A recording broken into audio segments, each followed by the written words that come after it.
Bonjour à nouveau dans la pittoresque vallée, entourée de montagnes imposantes, où les arbres fleurissent de feuilles multicolores. La ville de la vallée enchantée vous invite à une nouvelle aventure avec nos courageux héros, Léo et Nathan.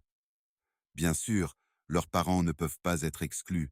Après tout, les garçons ont 8 et 4 ans. Dans l'épisode d'aujourd'hui, nos courageux héros se préparent pour un pique-nique inhabituel organisé dans la vallée enchantée. Voulez-vous savoir de quoi il s'agit? Alors écoutez et commençons. Le week-end dans la vallée enchantée s'est écoulé paisiblement pour tous les habitants. Le temps était beau et la plupart des habitants passèrent du temps en plein air. Tout le monde appréciait ce temps, car un pique-nique militaire était prévu pour dimanche. Oui, de vrais soldats allaient visiter notre ville avec tout leur équipement. Des chars, des fusils, il devait même y avoir un véritable hélicoptère militaire.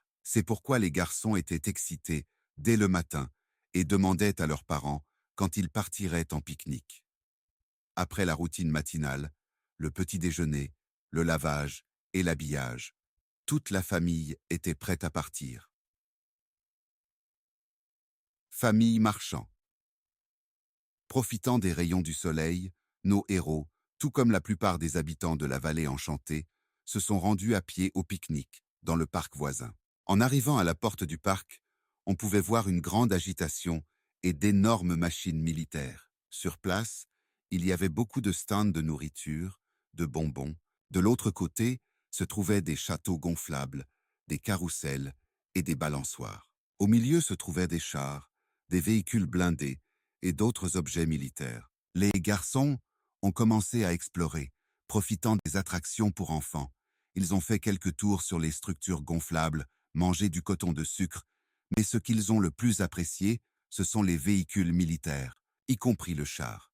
Malheureusement, on ne pouvait que l'admirer de l'extérieur, et les soldats ne permettaient à personne d'y entrer. Le temps passait vite, et les garçons admiraient avec fascination les énormes machines militaires, attirant l'attention des soldats qui engageaient la conversation avec nos héros, leur montrant leur équipement.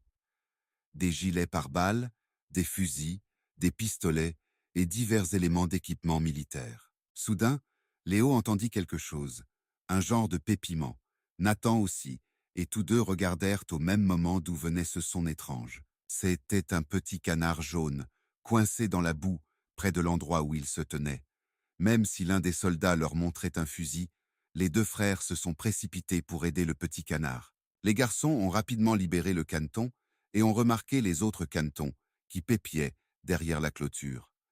Léo a rapidement déplacé le petit canard de l'autre côté, le rendant à sa famille de canards. Les soldats ont remarqué le courage et la gentillesse des frères. Un soldat, qui parlait de son fusil, les a invités à assister à une démonstration de compétences militaires, car il avait remarqué à quel point les garçons aimaient le fusil. Et pourtant, sans hésitation, ils se sont précipités pour aider le caneton. Léo et Nathan ont accepté avec fierté l'invitation.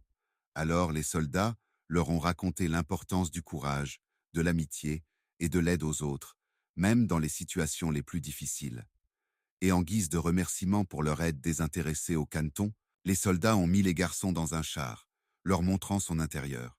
Ils ont même permis à nos héros de regarder à travers la lunette de visée montée sur le canon du char. Les frères sont rentrés chez eux, heureux et pleins d'émotions.